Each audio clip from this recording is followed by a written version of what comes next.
Today's video is about one of the artists responsible for the existence of gangsta rap. Eazy-E presented a way of making music like no one else had done before. A career that would only last 10 years and would be filled with guns, bullets, drugs, and above all, death. It is estimated that at 22 years old, in the year 1986, he had amassed a huge sum of dollars selling drugs. He invested that money in music and entered the scene through the big door, that is, the door he had managed to buy. The problem was that death was closer than he thought, and yes, at only 30 years old, he shocked everyone when, at one of the best moments of his career, his health worsened. In early 1995, he was admitted to Cedars-Sinai Hospital after feeling sick with a debilitating cough. Subsequent tests revealed that he had a very complicated disease. Just 2 weeks after being diagnosed with what doctors called acquired immunodeficiency syndrome, induced pneumonia, he said goodbye. That's how multiple theories began on March 26, 1995, the day Eazy-E died. Before we begin, please comment below. Do you know Eazy-E? What's your favorite song? Have you ever listened to Niggas with Attitudes? Have you listened to Dr. Dre? Have you listened to Ice Cube? Or any of the representative musicians of gangsta rap? I want to read your comments below. I would also like to read suggestions for possible future videos. Now let's get started. Eric Reich was born in Compton, California, United States on September 7, 1964. Far from music and concerts, he grew up in a typical family of the time. His father was a postal worker and his mother was a primary school principal. It was in the mid-80s when the future singer decided it was time to leave his neighborhood, where he had lived for over 15 years with drugs, weapons, and death. Eric at that time feared for his own life. At 17 years old, he was a member of the Kelly Park Compton Crip, a violent gangster band. Thanks to his street handling and his work as a drug dealer, Eazy-E amassed a large sum of money. To put it in context, currently in the state of California, the sale of cannabis is legal, but in the 80s, selling marijuana was not only a way to get easy money, but also to maintain street respect, a key goal to be able to survive on the corners. The neighborhood where he grew up was a dangerous place, and he was a small man. The role of bully at that time meant something more than fear. It generated some protection against some people. However, by 1986, Eazy-E's cousin was murdered. That's what motivated his new search in the growing hip-hop scene in Los Angeles. By then, he had raised about $250,000, which he invested with Jerry Heller to found Ruthless Records and thus produced the first of many albums. But who was this Jerry Heller? Jerry was a veteran music executive. In addition to being recognized for being the first manager of Niggas with Attitudes, the man had been working in the industry since the 60s. He was a promoter and agent for artists like The Who, Pink Floyd, Marvin Gaye, Kraftwerk, and Creedence Clearwater Revival. Clearly, Eazy-E didn't want to improvise. Already in the 80s, Heller began to take an interest in hip-hop, acting as a manager for groups like World Class Wrecking Crew and CIA. As I already hinted, Eazy-E and Heller teamed up to bring Ruthless Records to life, an American record label founded in the city of Compton that marked a key phase for gangsta rap and hip-hop. The first release of Ruthless Records was Niggas with Attitudes, and the poster compilation album of one of the most important hip-hop bands worldwide, Niggas with Attitudes. Niggas with Attitude. The members were none other than Dr. Dre, Eazy-E, Ice Cube, 1100 Ren, Arabian Prince, and DJ Jella. The activity of Niggas with Attitudes lasted from 1986 to 1991, during which time they were embroiled in controversy as a result of the explicit nature of their lyrics. Later on would come Niggas with Attitudes Strike Out a Quantum, which was a multi-platinum record, and over time would come the solo debut release of Eazy-E with Eazy Does It. Everything indicated that Jerry Heller was doing things very well with the group, and this was demonstrated with the release of the song Fuck the Police, a track that was produced amidst problems and threats. But let's not get ahead of ourselves. Niggas with Attitudes was being banned in much of the mainstream radio stations in the United States. They even had to cancel part of their tours. Despite this, the group managed to sell more than 10 million records just in the United States. Ghetto life, crime, repression, and racism marked the career of this band, which from the beginning showed themselves to be assertive and combative, which led them to have more than one police confrontation. In general, their records contained grandiose lyrics, with acidic and noisy words. Threats to the police force were common, in which music television banned the video of Stray Aura Quantum and that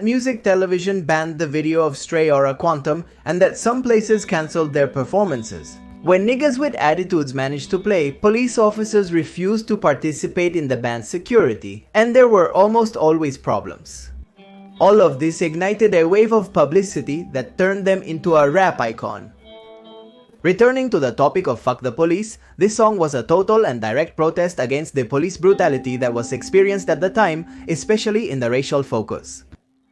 In this way, they managed to become, especially Eazy-E, a slogan that to this day is an influence of pop culture, in addition to a social standard. Such was their force that they caused the Federal Bureau of Investigation to send a letter to Ruthless Records, claiming that the topic did not represent the police force in general. That letter mentioned 78 police officers who had been killed that year while serving their cause. Theoretically, Niggas with Attitudes was disrespecting the memory of these fallen officers, that during a show in Detroit, they were surrounded by a group of police officers who said they would not tolerate Fuck the Police being played. To which, Niggas with Attitudes responded by closing the show with that song, and clearly the reaction was a crackdown by the police, shooting and consequently arresting the entire band. In 1988, Eazy-E released a solo album called Eazy Does It and From Niggas with Attitudes. They helped it move forward, but entering the 90s, internal disputes began that positioned Eazy-E and the Representative on one side and Ice Cube and later also Dr. Dre on the other. The beginning of Niggas with Attitudes came when Ice Cube left the group in December of 1989. He left due to his ongoing dissatisfaction with the distribution of finances. Ice Cube fought with Jerry Heller over the issue of royalties, as the singer believed he deserved more because he had apparently written most of Strike Out a Quantum, as well as a significant part of Eazy-E's solo album. Heller ignored Ice Cube's demands and sided with his favorite, who was obviously Eazy. Ice Cube quickly got to work on his first solo album called America's Most Wanted, while the remaining members of Niggas with Attitudes worked on their EP 100 Miles and Running. With those two records on the streets, the beefs, or whatever you want to call them, didn't wait. The main song from Eazy and his band contained a direct hit towards Ice Cube that only served to make things worse. Niggas for Life was the last album of Niggas with Attitudes, and it was released in 1991. After this, the band broke up due to the deterioration of the relationships among its members, especially when Eazy also started to distance himself from Dr. Dre. Eazy's creative vision was not always shared by Dre, especially because the godfather of Gangsta used real firearms in the videos, such as in music videos like Appetite for Destruction and Always Into Something. Once apart, they both continued to insult each other in their solo songs. In 1991, and Eazy reported that Suge Knight, the owner of Dead Row, or how his relationship was with Tupac or with Notorious Biggie Smalls, or how his relationship was with Tupac or with Notorious Biggie Smalls. I recommend both videos that are on my channel, the day Tupac died and the day Notorious Biggie Smalls died. Returning to the topic of Eazy, apparently Suge had threatened to kill his mother if the rapper did not sign a new contract that released Dr. Dre and the Doc from Ruthless Records. In 1992, Eazy-E and his producer filed a lawsuit against Dead Road Records for blackmail. But this was not the first time someone disagreed with the producer. When Jerry Heller died at 75, Ice Cube said, "I feel nothing, you know? I'm just happy that now I'm with my brothers, I'm happy to be with DJ Jella, I'm happy to, and I'm not going to open a bottle of champagne, but I'm also not going to start crying. It is what it is, we're here temporarily and he's already out. As I've said, this doesn't keep me up at night." In 1995, Eazy-E had to go to Cedars-Sinai Medical Center in Los Angeles because he wasn't feeling well when breathing. At that time, he was diagnosed with acquired immunodeficiency syndrome and made a public statement on March 16th announcing his illness. There he spoke openly about the dangers of acquired immunodeficiency syndrome to raise awareness among people. I'm not saying this because I simply feel that I have thousands and thousands of young fans. I simply feel that I have thousands and thousands of young fans who need to learn about what's real when it comes to acquired immunodeficiency syndrome. According to reports, the rapper commented before dying, "Like those before me, I would like to turn my own problem into something good that reaches all my friends and family because I want to save their asses before it's too late." On March 20th, 1995, he declared that he had made peace with Ice Cube and that they had settled the issue of reuniting niggas with attitudes. But 6 days later, he died from pneumonia related to acquired immunodeficiency syndrome and was buried at Rose Hills Memorial Park in Whittier, California. DJ Yella was the only member of Niggas with Attitudes who attended Eazy-E's funeral. Some say he was 30 at the time of his death, others say he was 31. This confusion is due to the fact that at the time of his death, most reports indicated he was 31 years old. Apparently, the gangster had falsified his birth certificate, and even his tombstone indicated 1963 as his birth year. Finally, in 2019, in commemoration of his 55th birthday, his tombstone was changed and updated with the correct year of 1964. It seems that Eazy-E, even after death, continued to stir up the life he had led. And to this day, various people hold many theories about his death. While many fans were trying to cope with the loss of the godfather of gangsta rap, many couldn't help but wonder why his health had deteriorated so quickly. These statements were later questioned by testimonies from Suge Knight himself. In his first public appearance after getting out of jail in 2003, Suge Knight appeared on the Jimmy Kimmel Show. There he apparently acknowledged how he would have attacked immigration and customs enforcement.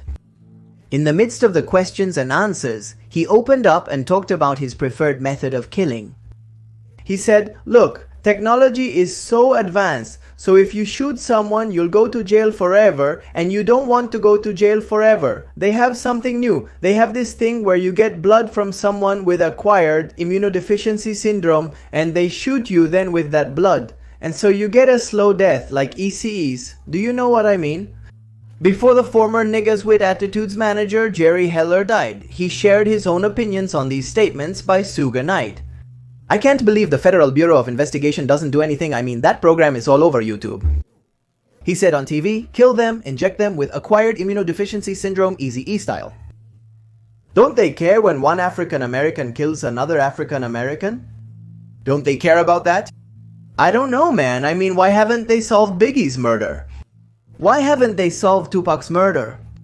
If immigration and customs enforcement was murdered, if he was injected, why haven't they solved it yet?" On the other hand, in 2011, a Federal Bureau of Investigation document linked both immigration and customs enforcement and Tupac Shakur to an alleged extortion attempt by the Jewish Defense League. This report stated that they had been extorting several rap music stars through death threats.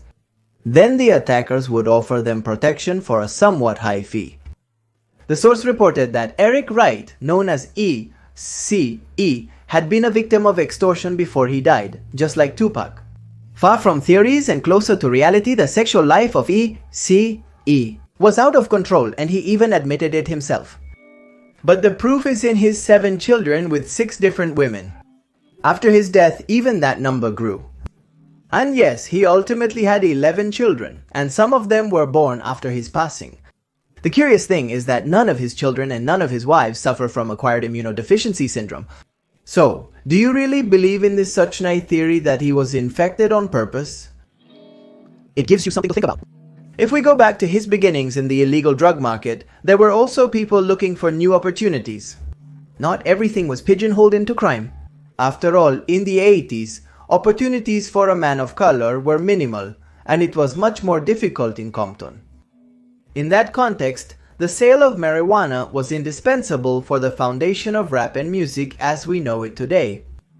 It would be impossible to think of artists like Snoop Dogg, Kendrick Lamar, Jay-Z, Kanye West without considering the foundations that Eazy-E built. His legacy was not only musical but also for gamers. In the video game Grand Theft Auto San Andreas, they reference him with a character named Ryder. The image shows his physical likeness and iconic cap. In addition, one of his songs called Eazy-E Say That Done is on Radio Los Santos, and in Grand Theft Auto 5, the song No More is heard on West Coast Classic. The godfather of gangsta rap received several posthumous tributes. DJ Jella released the album One More Nigga to Go in tribute to him, where he dedicated several songs to him like For the E. In 2001, the band Dynamite Hack released a version of Boys in the Hood, a song that was born in 1987 thanks to Eazy-E and Ice Cube. The rapper South Park Mexican also recorded a version of that song. Little Eazy-E, the eldest son of the rapper, released a documentary called The Life and Times of Eric Wright, and along with this, the posthumous album Impact of a Legend was also released. He also released an album titled Prince of Compton in 2006, which featured appearances by Ice Cube, Bone Thugs and Harmony, and production from rapper and producer Dr. Dre.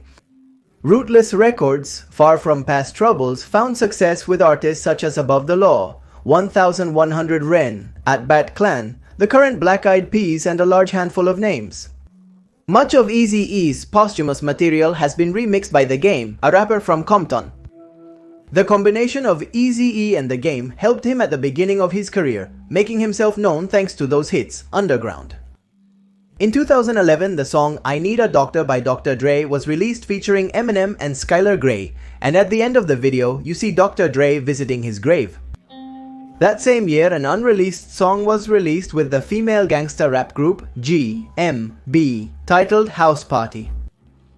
In 2012, a documentary about Eazy-E was released by Ruthless Propaganda called Ruthless Memories, which included interviews with Jerry Heller, 1100 Ren, and BG Knockout.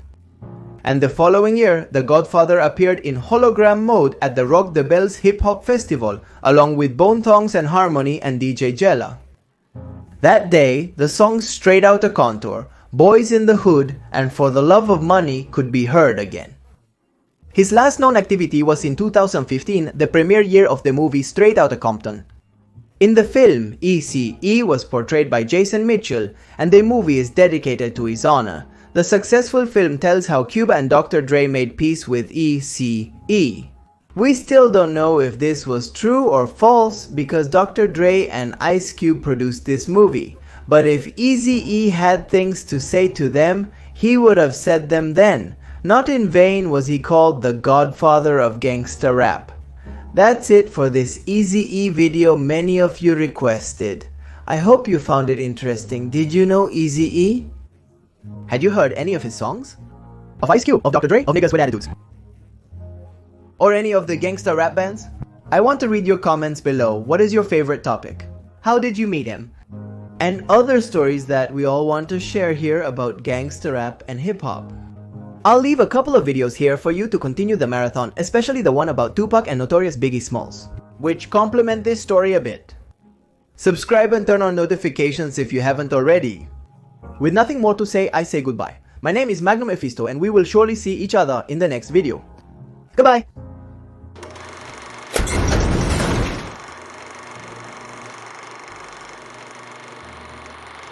Thank you.